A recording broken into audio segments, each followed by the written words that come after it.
Estimada audiencia, reciban un saludo. Los integrantes del Grupo 2 del curso Cátedra Vallejo de la Universidad César Vallejo, en esta oportunidad presentaremos el proyecto de difusión cultural El Tuxteno, obra del escritor peruano César Vallejo, escrita en 1930, uno de los más grandes poetas peruanos del siglo XX. Una obra donde nos narra cómo se presenta el fenómeno económico de la explotación minera y también cómo se manejan las actividades públicas y privadas de la época. A través de su obra nos transmite su sufrimiento por el terruño y su prójimo, así como su compromiso con la sociedad.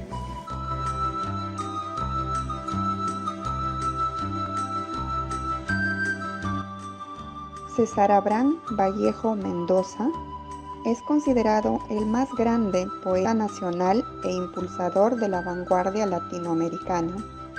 Nació el 16 de marzo de 1892 en Santiago de Chuco, un pueblo de los Andes peruanos dentro del departamento de La Libertad.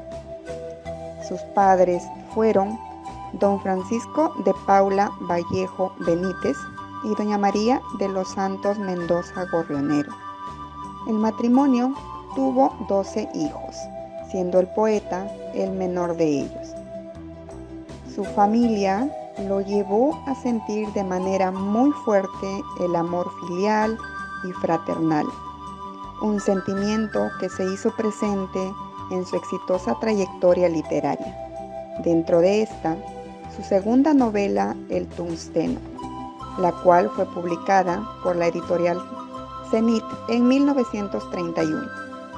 Esta novela expresa un grito de protesta social donde el autor busca despertar los corazones de sus lectores ante la justicia imperante que se originaba por la desigualdad y el abuso de poder que lideraba en el Perú. ¿Qué pasaba en el mundo cuando se escribía y publicaba la obra El Tuxteno?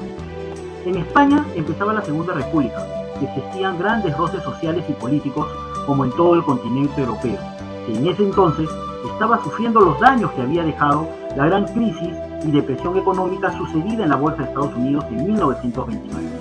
Esto facilitó la expansión de nuevos pensamientos ideológicos, como el fascismo en Italia y el nazismo en Alemania, contra los cuales emergió la Unión Soviética como cabeza del socialismo mundial. Mientras tanto, en el Perú se dio inicio al tercer militarismo, que, mediante la Junta Militar de Gobierno encabezada por el comandante Luis M. Sánchez Cerro, gobernó el Perú desde el 27 de agosto de 1930 al 1 de marzo de 1931.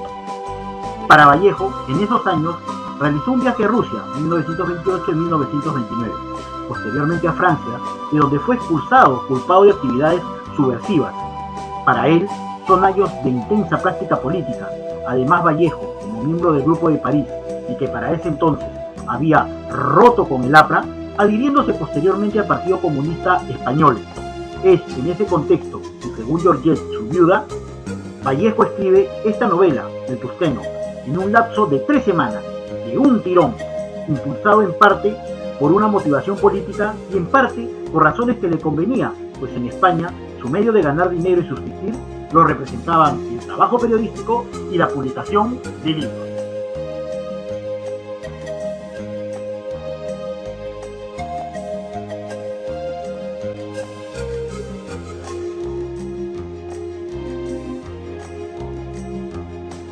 El Tuxteno es una obra que refleja el sentir y reclamo como crítica social adecuada a la realidad del Perú de aquellos años.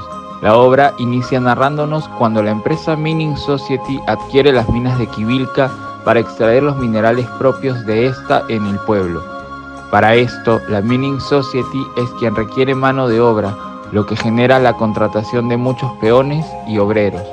Es debido a esta situación que el pequeño pueblo se convierte en una ciudad valiosa, pero a la vez bulliciosa por la circulación masiva de los dólares como consecuencia de la explotación y comercio en la zona. Los horas sirven en principio como guías para la empresa, quienes luego inconscientemente empiezan a rendir cuentas sobre todo lo que poseen. De otro lado, los obreros de la empresa, quienes insultan a los horas, diciéndoles que eran unos indios brutos, una raza endeble, humilde y servil.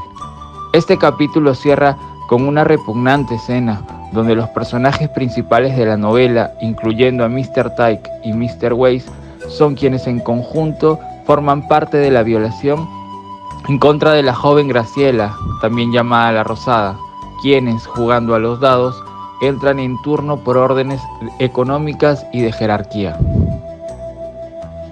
Para el segundo capítulo, los hermanos Mateo y José Marino, quienes se enriquecieron como agentes trabajadores de la Mining Society, se convierten en aliados del subprefecto en la pesquisa de soldados para el ejército, así como de trabajadores para la compañía.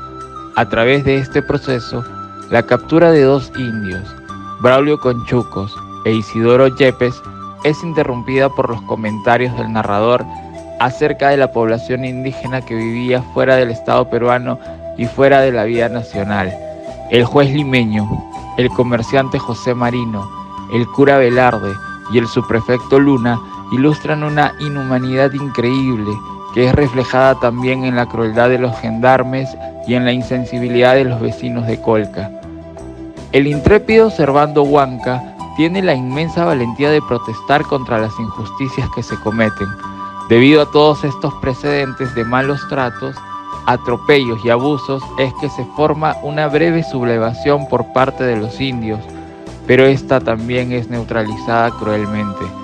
Luego de ello, la diminuta burguesía de Colca acusa a los indios del derramamiento de sangre. El tercer y último capítulo de la novela se dedica a discusiones políticas entre Servando Huanca, el apuntador, y el agrimensor Leónidas Benítez.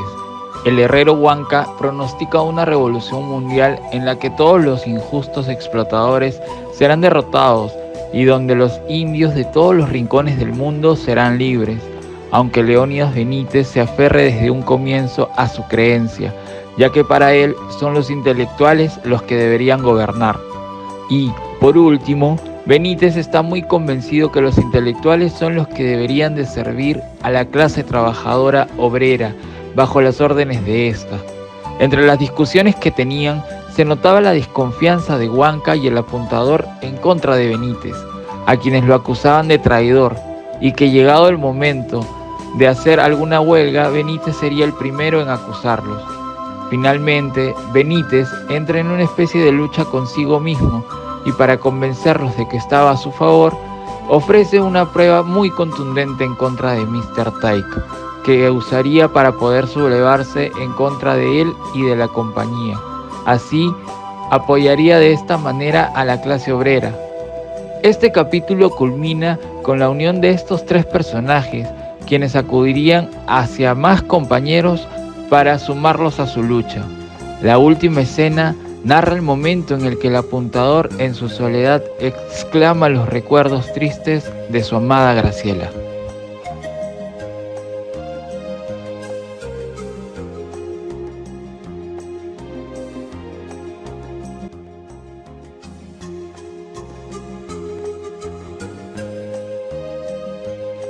Al escribir la obra El Tusteno, nosotros creemos que el autor tuvo un propósito social, donde se puede apreciar la denuncia del imperialismo norteamericano mediante la explotación de los indígenas y los abusos contra los obreros de las minas, así como la explotación y abuso hacia las mujeres.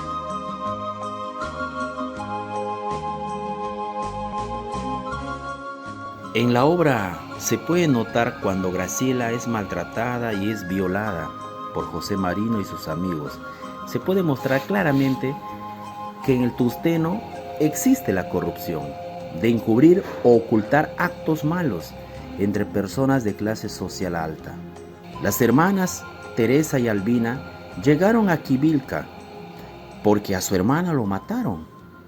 Querían hacer justicia, pero en la escena donde pasó todo esto estaban personas con cargos públicos, como empresarios entre ellos, protegiéndose de este terrible acto. Podemos ver en la actualidad, existe un informe por Defensoría del Pueblo donde indica, uno de los datos más resaltantes es que la mayoría de los procesos por presunto delito de corrupción seguidos contra fiscales y jueces a nivel nacional aún se encuentra en investigación a cargo del Ministerio Público en los 4 años bajo estudios 2015-2018, se advierte que el 88% de actos seguidos contra fiscales y el 91% de casos contra jueces permanecen en diligencias preliminares o en investigación preparatoria. Violencia contra la mujer. Llamamos violencia femenina a todo acto de daño físico, sexual o psicológico hacia las mujeres. En pueblos donde se desarrolla la minería, las mujeres eran reclutadas, mayormente a la fuerza, para ser sirvientas en las casas de patrones y comerciantes. No tenían mayor desempeño más que su servicio sexual y doméstico. En la novela El Tungsteno resaltan 2 situaciones de violencia a las mujeres indígenas. Vallejo nos muestra la vejación, humillación y brutalidad con las que eran mancilladas. Para empezar, recordemos a la Rosada Graciela, una linda serrana de 18 años, que después de ser premio de apuesta en un juego de azar por José Marino, su patrón, es embriagada y ultrajada sexualmente por un grupo de hombres que representan a la alta sociedad industrial. Uno tras otro, respetando el orden de jerarquía social y económica, fueron violentando el cuerpo de Graciela hasta matarla. No nos olvidemos de Laura, una india rosada y fresca, que se desempeñaba como cocinera, lavandera y amante de los hermanos Marino. Ellos abusaban de ellas todas las noches. La mujer indígena solo emitía palabras para implorar por sus seres queridos que les eran arrebatados por los contratistas. En el 2016 se crea el movimiento Ni Una Menos, debido al aumento de violencia contra las mujeres y el incremento en las tasas de feminicidios. Este ayudó a que miles de mujeres se atrevan a narrar situaciones de violencia en las que fueron sometidas en algún momento de su vida. En 2021, la Organización Mundial de la Salud indica que, de 3 mujeres en el mundo, al menos una ha sufrido violencia física y o sexual por su pareja o violencia sexual por un tercero. Durante el confinamiento por la pandemia de COVID-19, se incrementó la exposición de las mujeres a sus parejas con comportamientos violentos. Andrea Pardo, de la ONG Manuela Ramos, indica que en el 2021, 147 mujeres fueron asesinadas y alrededor de 5.000 desaparecidas. Según información actualizada de Infobae, Laura Espinosa indica que el Perú terminó cerrando el año como uno de los países con más asesinatos y casos de secuestros de mujeres, es decir, se ubica dentro de los 10 más inseguros de todo el mundo. Para luchar contra el maltrato de la mujer debemos hacer el camino juntos, de la mano, ellos y nosotras. Rompe el silencio. Cuando seas testigo de la violencia contra las mujeres, no te quedes de brazos cruzados. Actúa. Asimismo, en el Perú se están dando pasos muy relevantes para tener normas y decretos que ayuden a erradicar la violencia hacia la mujer e igualdad de género. En la obra El Tungsteno se evidencia el abuso hacia la mujer, así como la explotación laboral y discriminación, dándose lugar con la llegada de los yanaconas, Braulio Conchudos e Isidoro Yepes, que refleja la realidad social en que viven los indios, siendo cruelmente golpeados y discriminados.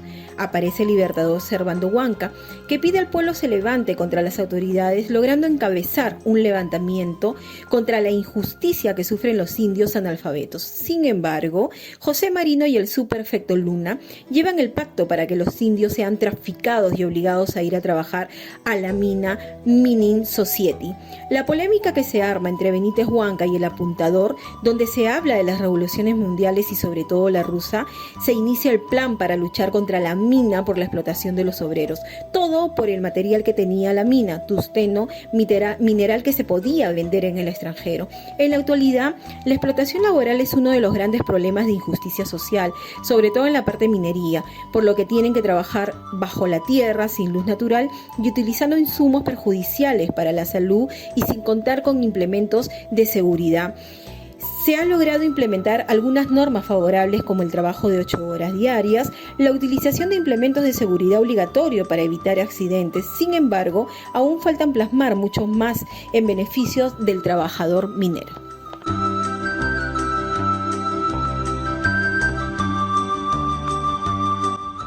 Considero que la obra hace una fuerte denuncia a la desigualdad social y al maltrato de los patrones hacia sus trabajadores, que se vivía en la época del colonialismo en el Perú y que lamentablemente en la actualidad se sigue dando en la sociedad. En mi opinión, busca concientizar y generar reivindicaciones políticas, socioeconómicas y sobre todo morales, en los niveles socioeconómicos más bajos, que estos se sientan parte de la nación y que reclamen sus derechos y defensa de los mismos ante el Estado.